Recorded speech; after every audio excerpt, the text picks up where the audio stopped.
ನಮಸ್ಕಾರ ಮಿತ್ರರೇ, 9ನೇ ದಿನದ ಶ್ರಾವಣ ಮಾಸದ ಸರ್ವರಿಗೂ ಶುಭಾಶಯಗಳು. ಇಂದು ನಮ್ಮ ವಾಯುವಿಹಾರ ಬೆಂಗಳೂರು. ಇಂದಿನ ವಿಷಯ ತಾಳ್ಮೆ. ಈ ಒಂದು ಸಂದೇಶಕ್ಕನುಗುಣವಾಗಿ ಒಂದು ಪುಟ್ಟ ಕತೆ. ಓರ್ವ ಬಾಲಕನು ಒಂದು ಮಂದಿರಕ್ಕೆ ಹೋಗಿರುತ್ತಾನೆ. ಮಂದಿರಕ್ಕೆ ಹೋದಾಗ ಅಲ್ಲಿ ದೇವರಿಗೆ ನಮಸ್ಕಾರ ಮಾಡಿ ಬಂದು ಕುಳಿತುತ್ತಾನೆ. ಪಕ್ಕದಲ್ಲಿ ಓರ್ವ ಸಂತರು ಬಂದು ಕುಂತಿರುತ್ತಾರೆ. ಆ ಸಂತರಿಗೆ ನಮಸ್ಕರಿಸಿ ಒಂದು ಮಾತನ್ನು ಕೇಳಬೇಕು ಪೂಜ್ಯರೇ, ತಮಗೆ ಕೇಳಬಹುದೇ ಅಂತಂದಾಗ ಕೇಳು ಅಂಥೇಳಿ ಹೇಳ್ತಾರೆ. ಆಗ ಅಲ್ಲಿ ದೇವಸ್ಥಾನದಲ್ಲಿ ಹಾಕಿರ್ತಕ್ಕಂಥ ಕಲ್ಲುಗಳು ಮೆಟ್ಟಿಲುಗಳಾಗಿವೆ ಮತ್ತು ಒಳಗಿರ್ತಕ್ಕಂಥ ಕಲ್ಲು ಅದು ಪೂಜನೀಯ ಒಂದು ಮೂರ್ತಿಯಾಗಿದೆ. ಇದು ಹೇಗೆ ಸಾಧ್ಯ?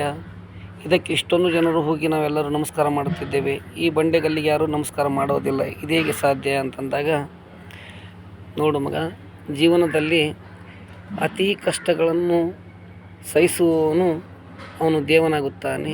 ಕಷ್ಟಗಳು ಬೇಡವೆಂದರೆ ಇಲ್ಲೇ ನಾವು ಬಂಡೆಗಲ್ಲುಗಳಾಗಿ ಉಳಿಯಬೇಕಾಗುತ್ತದೆ ಎಂದು ಹೇಳುತ್ತಾನೆ. ಮತ್ತೆ ನಾಳೆ ಭೇಟಿಯಾಗೋಣ. ನಮಸ್ಕಾರ.